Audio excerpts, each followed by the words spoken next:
Hoje é um dia muito marcado para Goiás e sobretudo para Goiânia. É o fundador de Goiânia que desaparece hoje. E todos nós goianos nos sentimos assim, atingidos por essa perda. Goiás, a partir da presença de Pedro Ludovico, tornou-se uma região completamente diferente do que era antes, em todos os aspectos.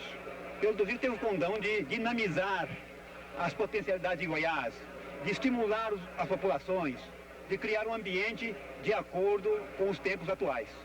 E hoje, Goiânia é uma grande cidade e Goiás é um estado também importante, dada justamente isso, a força que Pedro Ludovico transmitiu à nossa vida, ao nosso povo. Portanto, como disse hoje, Goiânia hoje está de luto, como se vê. O comércio fechado, as escolas fechadas, o povo todo na rua. É um fato muito sério para a vida de Goiás.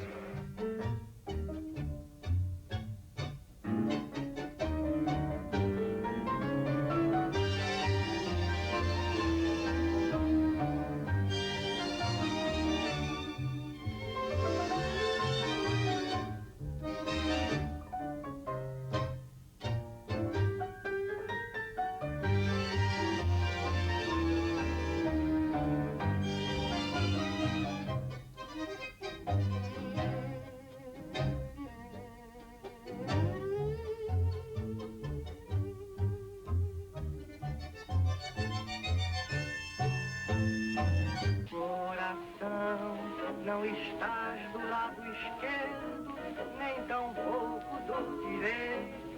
Ficas no centro do peito, eis a verdade. E atenção, senhores ouvintes.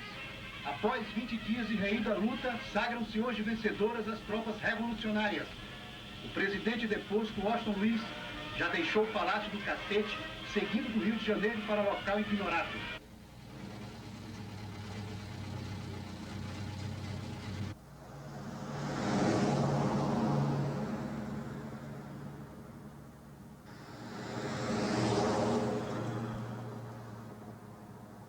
Eu nasci no ano de 1891. Os filhos de minha mãe e de meu pai éramos três. Eu, e João Teixeira Alves Júnior e Dulce Ludovico de Almeida. Eu era o mais moço dos filhos de minha mãe. Eu me casei em 1930. A minha mulher, minha esposa, tinha vindo de um colégio de Franca, no estado de São Paulo. Eu estava solteiro, sabe?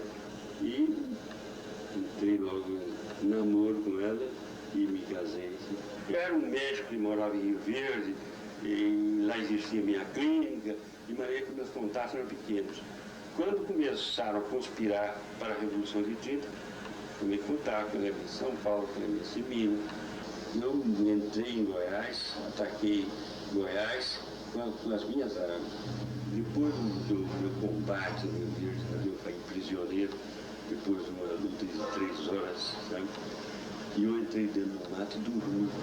O sono era tão grande que foi superior ao meu desejo de ficar firme de pé, dormir. E eles me pegaram dormindo e levaram para a cadeia. E na cadeia eu fui muito bem tratado. Eu nunca fui maltratado por ninguém. Fiquei 14 dias preso no xadrez de Rio Verde, depois fui trazido para Goiás.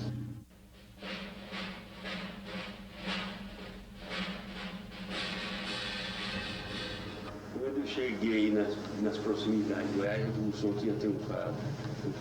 Eu me tornei de prisioneiro a vitorioso, a chefe.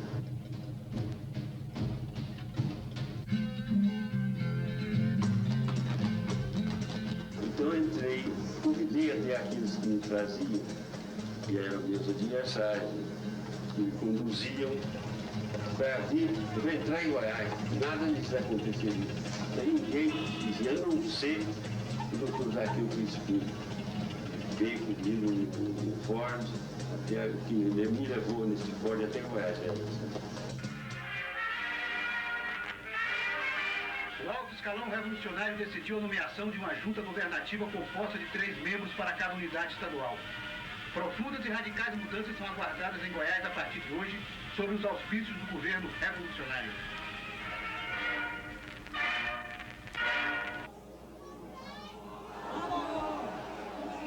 Eu tinha tomado parte de uma revolução, mudei um sistema de governo. Um sistema que mandou em Goiás durante 21 ou 22 anos.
O Cadinho dominou o Estado durante uns 23 anos, que era de embaraço e cutela.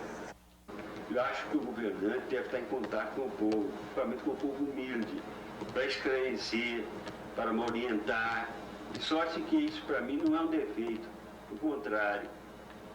Era uma projeção que eu dava da minha pessoa em relação ao povo.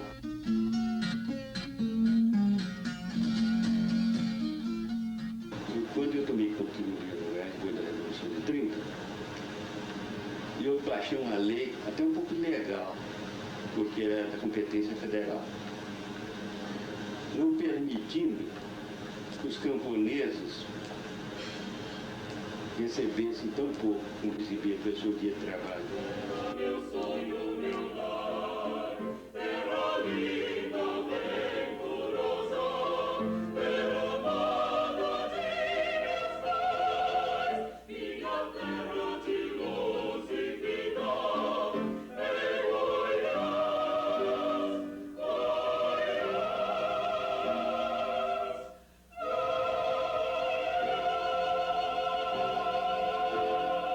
Quando eu comecei a essa ideia de mudar a capital, eu estava absolutamente convencido, mesmo porque essa ideia já vinha de muito longe. Couto Magalhães e outros governadores do tempo do Império, do tempo do Brasil colonial, já previram isso. Achavam que Goiás não podia ser capital do Estado. Ela estava muito mal situada. Lançada publicamente a ideia da mudança da capital goiana pelo interventor Pedro Ludovico Teixeira. Foi em Bonfim, em prestigiada festividade celebrada durante o Congresso dos Municípios, quando o interventor, em resposta às palavras de uma senhorita da sociedade bonfinense, representante do prefeito local, fez pela primeira vez inesperada declaração em público acerca de sua firme intenção de mudar a capital. Eu fui considerado tão louco, que o Estado de Goiás rendia tão pouco, era um Estado de pequena renda. Eu era um visionário, era considerado visionário, um louco quase. Sabe? Mas eu não me incomodava com essa ideia que faziam de mim, porque eu tinha um ideal em frente, e quando eu tenho um ideal, eu me bato por ele.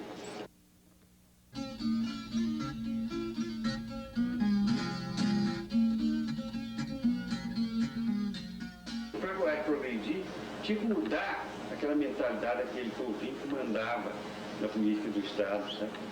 E foi por isso que me deu força, me deu entusiasmo.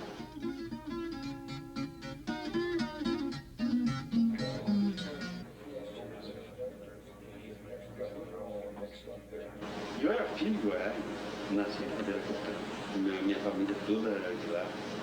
Mas eu passei por cima de tudo isso, porque eu olhava o interesse do Estado, o progresso do Estado. E Goiás era um empecilho desse progresso. O Estado mal localizado, geograficamente e topograficamente. Caros ouvintes, como se deve chamar a nova capital? Se deseja participar do grande concurso de um jornal O Social, envie sua resposta em papel à máquina ou caligrafia legível à redação. Serão consideradas válidas as respostas recebidas até o último dia deste ano de 1963. E o vencedor terá direito a uma assinatura de um social por 2 anos.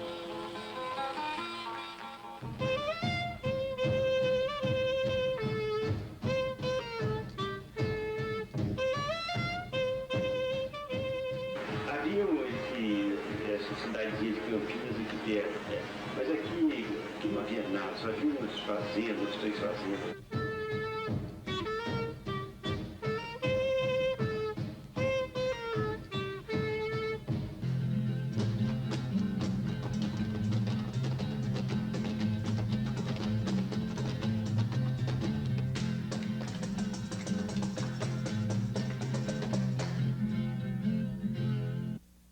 A Constituinte elegeu os senadores e os deputados, né? E eu já estava com a ideia muito avançada da mudança da capital. E eu ia ser eleito governador pela Constituinte. Então eu reuni os deputados e disse a eles, os meus amigos, que houve deputados que eram opositores, e disse a eles, olha, se vocês me elegerem, eu vou mudar a capital. Eu não me afasto dessa ideia. Eu não quero ser franco, não quero enganar ninguém. Apesar de tudo isso, eram elementos que eram lá da Vera Capital, e, por exemplo, 2 deputados que eram da Vera Capital, votaram no meu nome para governador.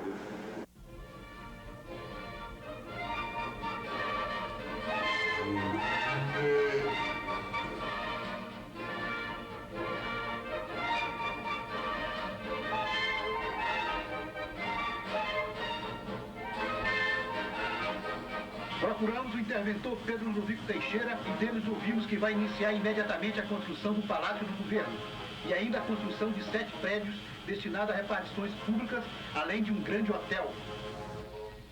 Se quer interesse monjol a rodar as moedas, e esse ruído de jongo de antigas fazendas,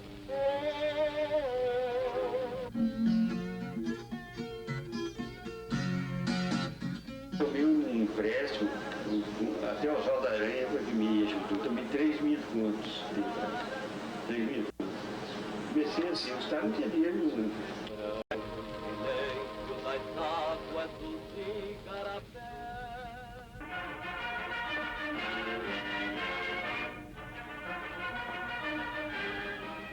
Eu sou um homem que defende as minhas ideias em qualquer terreno, em qualquer sentido. Goiânia, Goiânia, cidade de futuros meus. Goiânia, Goiânia, orgulho de Goiás e do Brasil. Goiânia, Goiânia, e tu surgiste de sublime inspiração. És a mais formosa e jovem cidade do estado que do Brasil